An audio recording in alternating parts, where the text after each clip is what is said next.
Bismillahirrahmanirrahim. Assalamualaikum warahmatullahi wabarakatuh.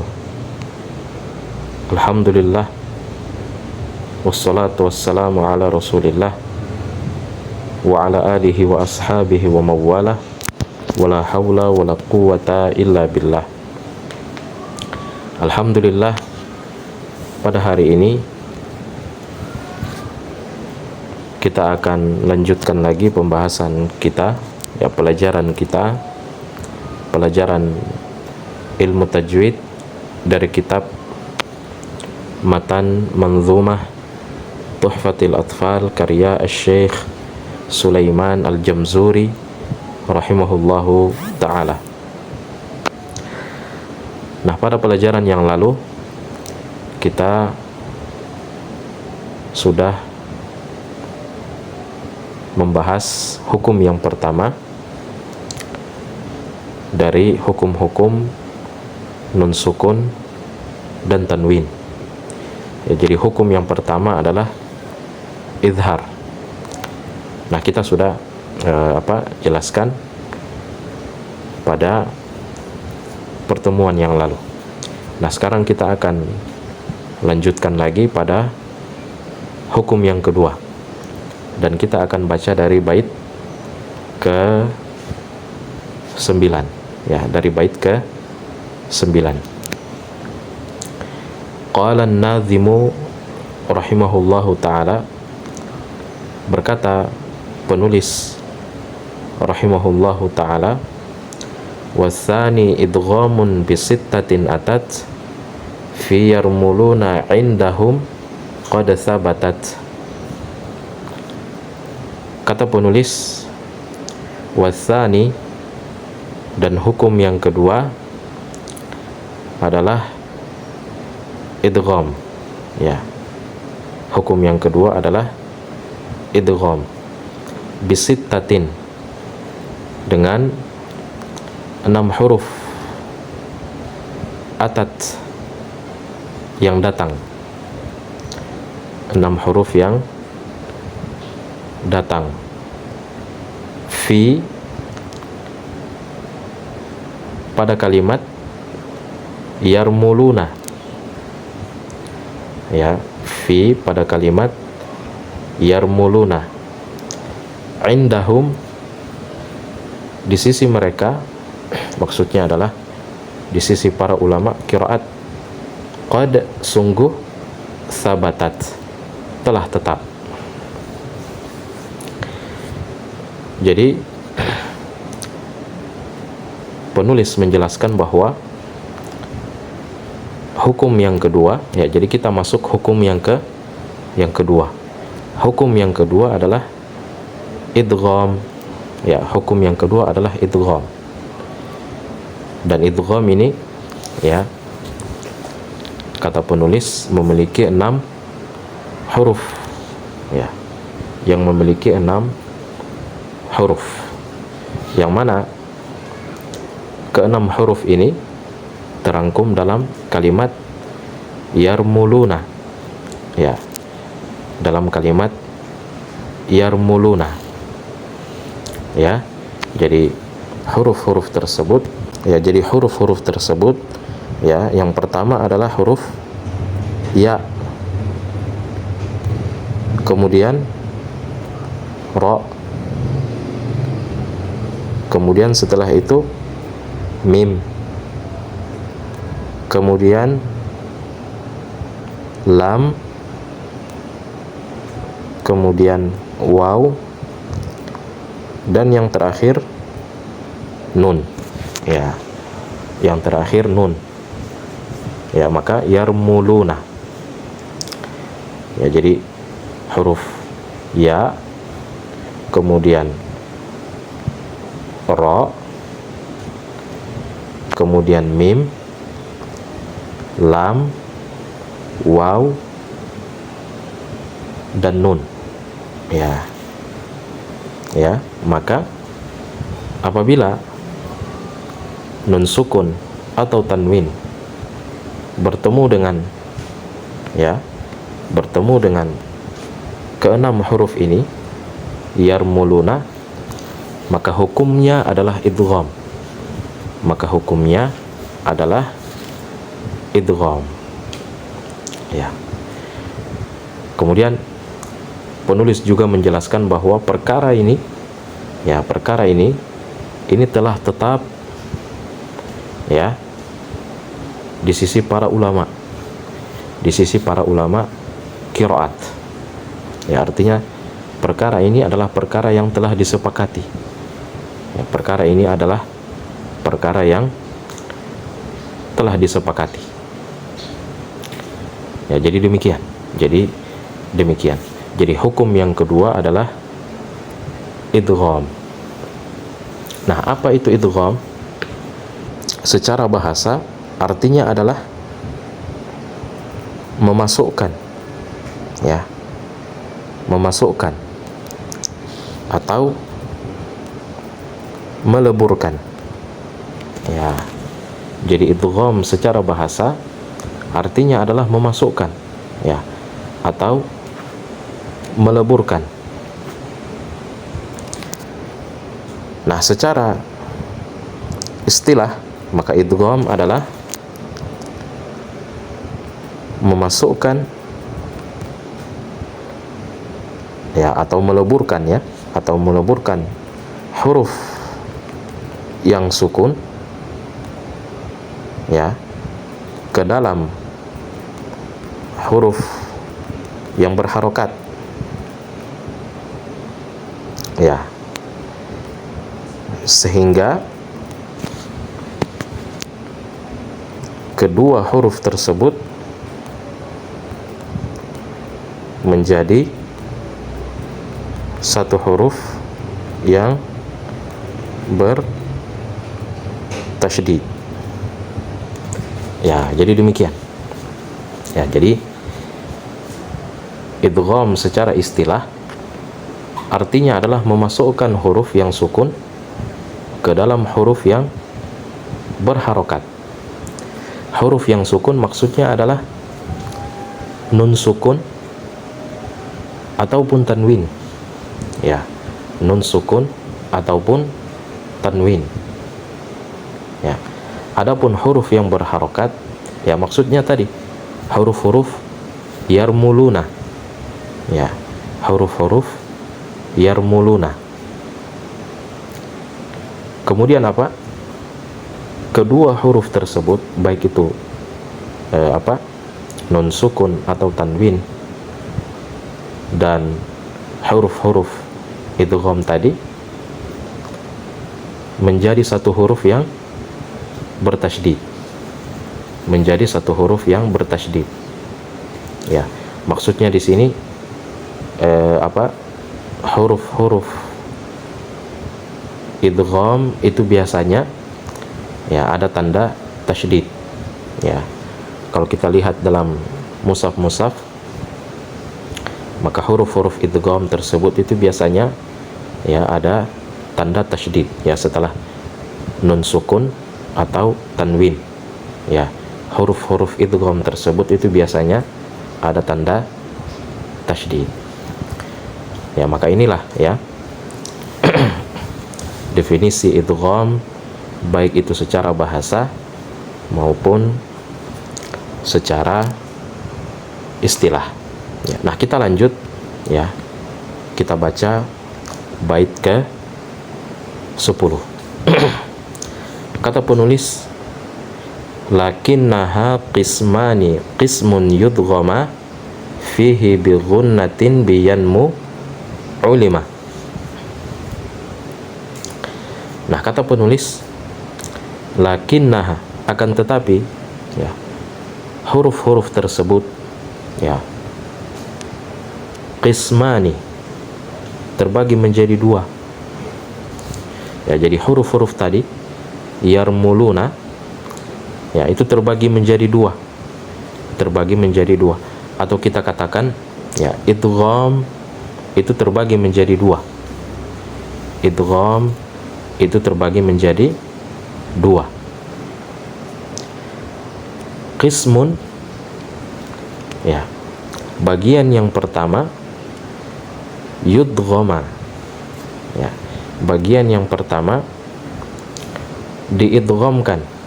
Ya, maksudnya di sini nun sukun atau tanwin, ya, diidghamkan fihi, ya, pada huruf tersebut, bigunnatin, ya, dengan disertai gunnah, biyanmu, ya, yaitu pada huruf-huruf yanmu, ya, ulima, sebagaimana yang telah diketahui.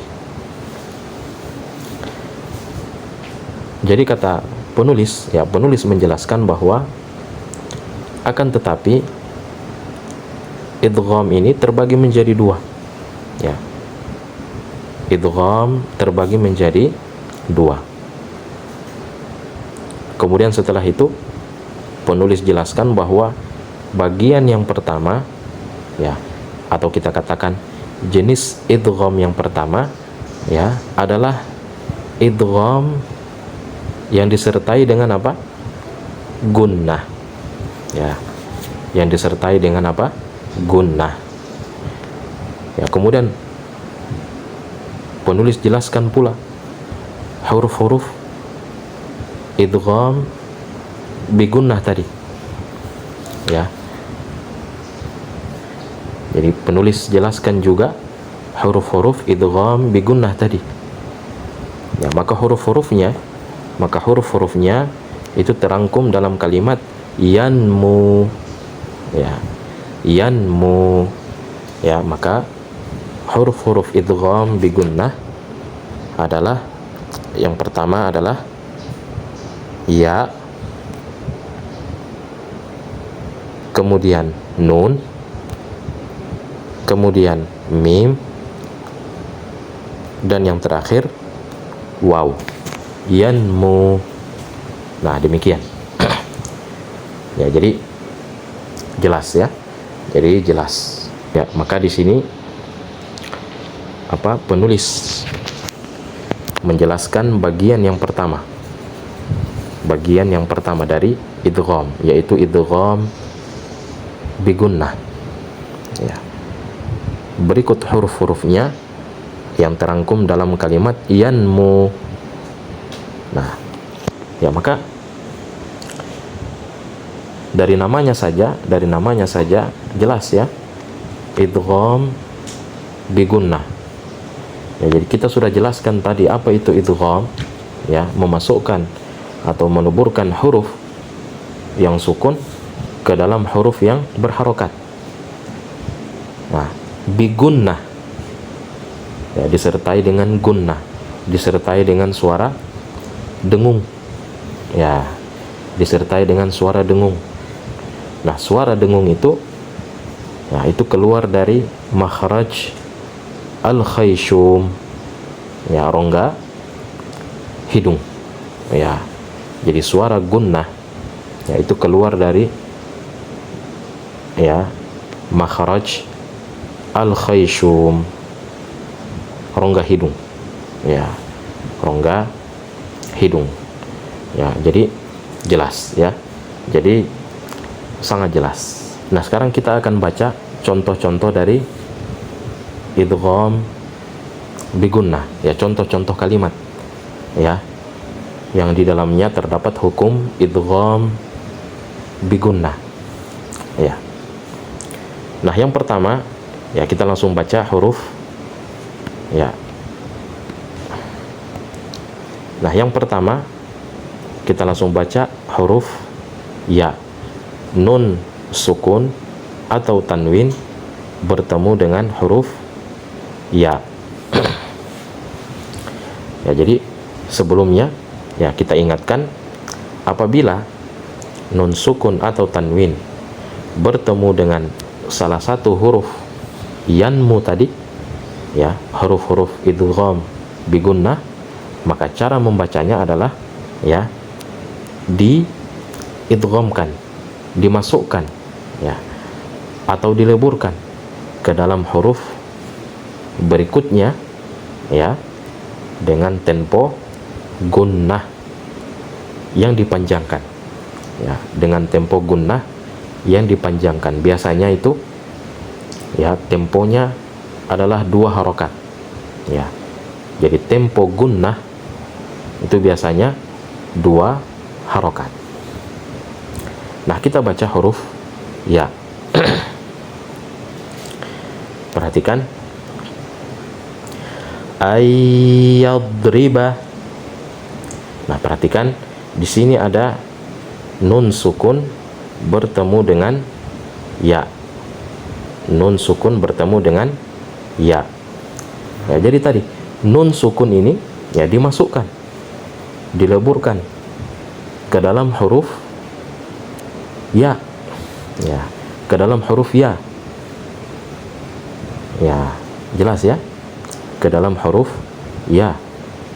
Nah, sehingga nanti ya biasanya huruf ya ini ya, itu biasanya dalam mushaf itu ada tasydid. Ya, biasanya ada tasydid. Kemudian apa? Disertai dengan gunnah. Perhatikan, ayyadriba, ayyadriba.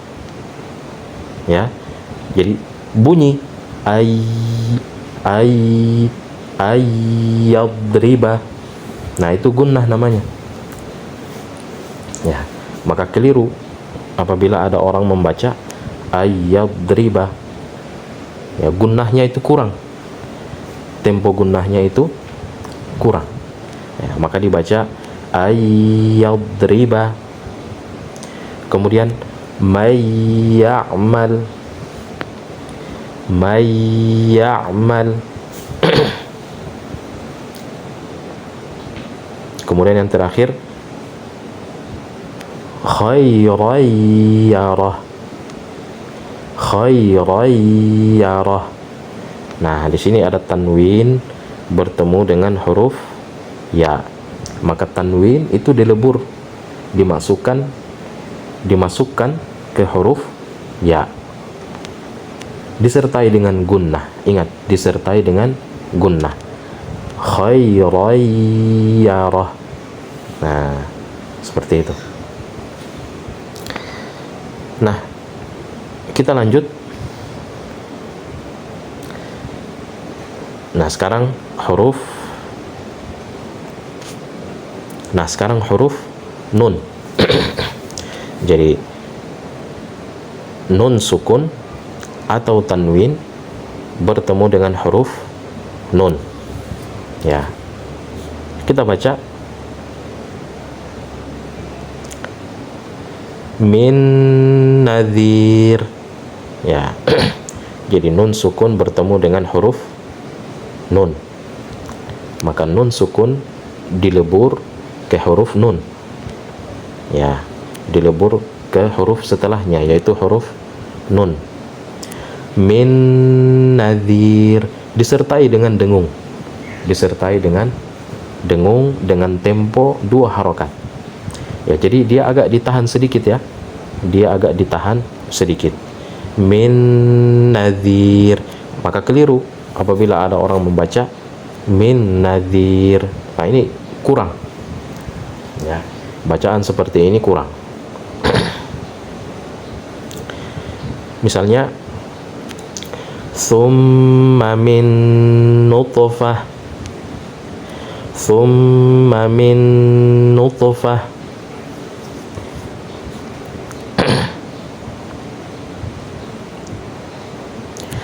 Syai'in nukur, syai'in nukur. Nah, di sini ada tanwin bertemu dengan huruf nun. Maka tadi tanwin dilebur ke huruf nun. Nah, jadi demikian. Kemudian khalaqtani min nar. Kemudian khalaqtani min nar.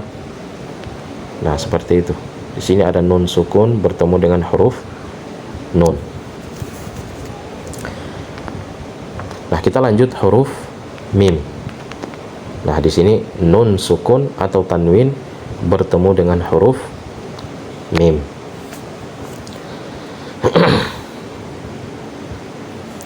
Perhatikan, suhufan mutahharah. Nah, di sini ada tanwin bertemu dengan huruf mim, ya. Maka tanwin dilebur ke atau dimasukkan ke huruf mim, ya.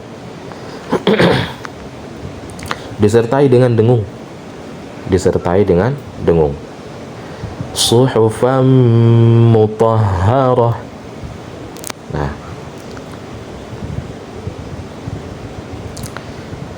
saqafan mahfudha. Ya, di sini juga ada tanwin bertemu dengan huruf mim. Ya, maka tanwin dimasukkan ke huruf mim. Maka keliru, ya, apabila ada orang baca saqafan, ya, saqafan mahfudha. Nah, keliru. Ya, itu berarti tanwin di sini dia tidak lebur atau dia tidak masukkan ke huruf mim. Nah, maka dibaca saqafan mahfudha. Terakhir, khairum min alfi syahr. Khairum min alfi syahr. Nah, di sini tanwin bertemu dengan huruf mim. Maka tanwin dilebur ke huruf mim disertai dengan gunnah. Ingat, disertai dengan gunnah.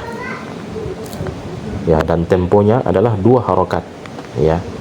Khairum min alfi syahr. Terakhir, hablum mim masad. Nah, di sini 2 sekaligus. Ya, 2 sekaligus. Di sini ada tanwin bertemu dengan huruf mim. Kemudian nun sukun bertemu dengan huruf mim, ya. Hablum mim masad. Nah, seperti itu. Kita lanjut. Terakhir, yaitu huruf waw. Nun sukun atau tanwin bertemu dengan huruf waw. Maka kita baca contohnya, misalnya di sini khairu wa abqa. Khairu wa abqa. Jadi tanwin bertemu dengan huruf waw. Maka tanwin dimasukkan atau dileburkan ke huruf waw disertai dengan gunnah.